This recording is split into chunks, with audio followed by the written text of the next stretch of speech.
Dear students, आज हम discuss करेंगे सहकारी आंदोलन का उद्भव, ओरिजिन ऑफ कोऑपरेटिव मूवमेंट।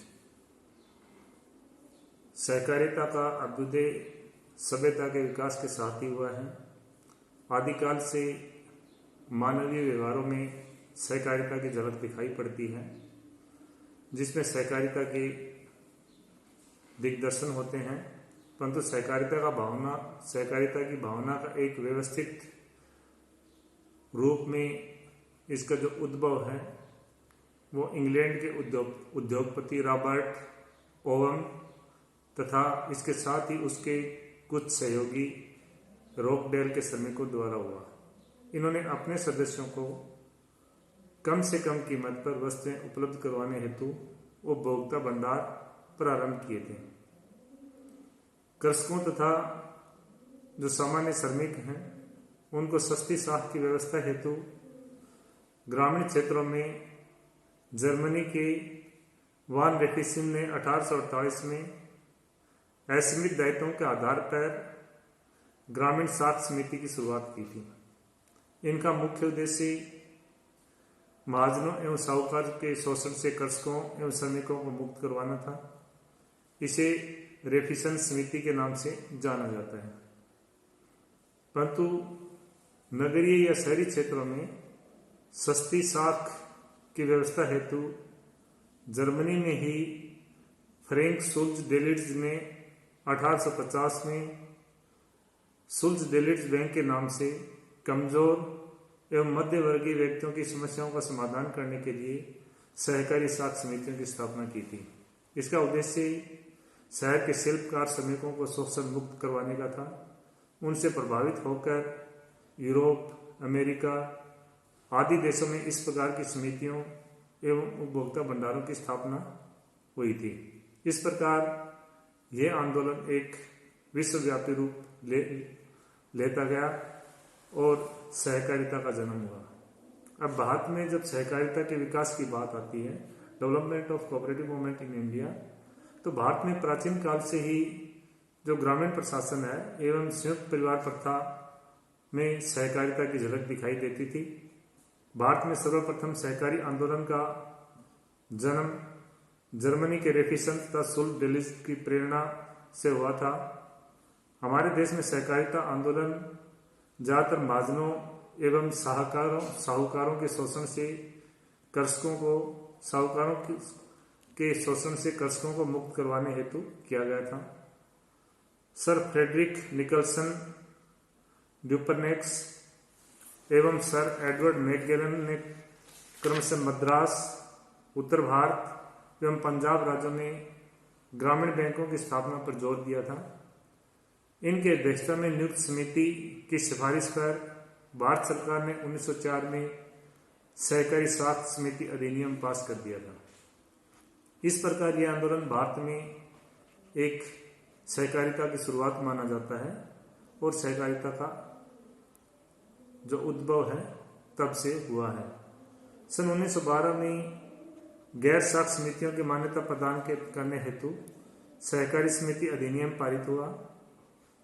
प्रथम विश्व युद्ध के पश्चात सन 1919 में मॉन्टेग्यू चेम्सफोर्ड सुधार अधिनियम के अंतर्गत सहकारिता को प्रांतीय सरकारों की विषय वस्तु बना दी गई थी। प्रादेशिक सरकारों को इसका कार्यभार सौंप दिया गया। सन 1935 में रिजर्व बैंक ऑफ इंडिया की स्थापना हुई थी, जिससे सहकारिता पर विशेष बल दिया गया था।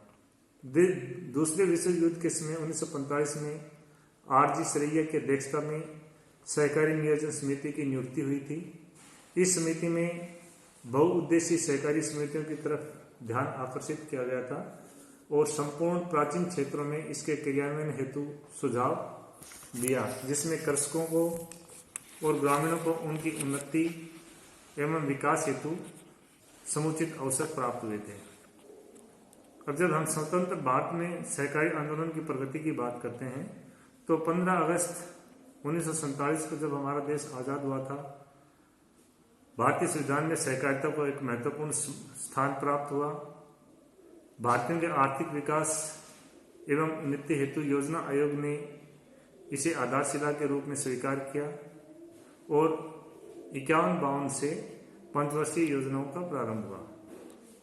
प्रथम पंचवर्षीय योजना में कृषि समितियों, बहुउद्देशीय समितियों, उपभोक्ताओं एवं गृह निर्माण सहकारी समितियों तथा औद्योगिक सहकारी समितियों की स्थापना पर विशेष जोर दिया गया। इस योजना में रिजर्व बैंक ऑफ इंडिया ने श्री A.D. गोरवाला की अध्यक्षता में अखिल भारतीय साख सर्वेक्षण समिति की नियुक्ति की। इस समिति द्वारा सहकारी आंदोलन के विकास एवं उन्नति हेतु बहुत ही महत्वपूर्ण सुझाव दिए गए थे और इस योजना काल में 5.15 करोड़ रुपए सहकारी आंदोलन पर खर्च हुए थे। इसी तरह द्वितीय पंचवर्षीय योजना में गांवों में मुख्य आर्थिक क्रियाओं को सहकारी आधार पर क्रियान्वित करने के लिए विशेष ध्यान दिया गया। इसमें समाज की सहकारिता में साझेदारी की महत्वपूर्ण भूमिका थी। कृषि साख के अध्ययन हेतु बैकुंठ लाल मेहता की अध्यक्षता में सहकारी साख समिति की नियुक्ति हुई और इस योजना काल में 47 करोड़ रुपए की राशि व्यय की गई। तीसरी योजना में भारत के संपूर्ण ग्रामों को सहकारिता के अंतर्गत लाने का लक्ष्य था। इस योजना के अंतर्गत सहकारिता के विकास हेतु 77 करोड़ रुपए खर्च किए गए। सन 1963 में मेहता की अध्यक्षता में समिति नियुक्त हुई, जिसका गठन प्रांतीय सहकारी विभागों में विपणन संगठन को सुदृढ़ आदान प्रदान करने के लिए किया गया था। 1964 में RN मिर्दा की अध्यक्षता में मृदा समिति की नियुक्ति हुई थी और इसका जो उद्देश्य है वो असमर्थ सहकारी समितियों को उन्मूलन करने का था, जो वास्तव में सहकारिता के उद्देश्यों से वंचित है। सन 1964 में सहकारी विपणन विकास हेतु प्रोफेसर M.L. दांतवाला की अध्यक्षता में समिति की नियुक्ति की गई थी और इसमें जो 3 वार्षिक योजनाएं 66 से 69 के बीच में थी, उसमें 64 करोड़ रुपए खर्च हुए थे। इसी तरह चतुर्थ पंचवर्षीय और नेक्स्ट जो योजनाएं हैं उनमें सहकारिता के ऊपर विशेष ध्यान दिया गया। सहकारी बैंकों की स्थापना की गई। सरकार ने कृषकों एवं ग्रामीण क्षेत्रों में विकास हेतु सहकारिता के माध्यम से विभिन्न बैंकों को सम्मिलित करते हुए सस्ती दरों पर ऋण उपलब्ध करवाया और ज़्यादातर इसका फायदा ये हुआ कि कृषक सस्ती दरों पर ऋण प्राप्त करके और उन्नत खेती अपनाने लगे, क्योंकि उनको जो ऋण महंगे ब्याज दर पर मिलता था वो सहकारी समितियों के माध्यम से सस्ते ब्याज दर पर उपलब्ध होने लगा।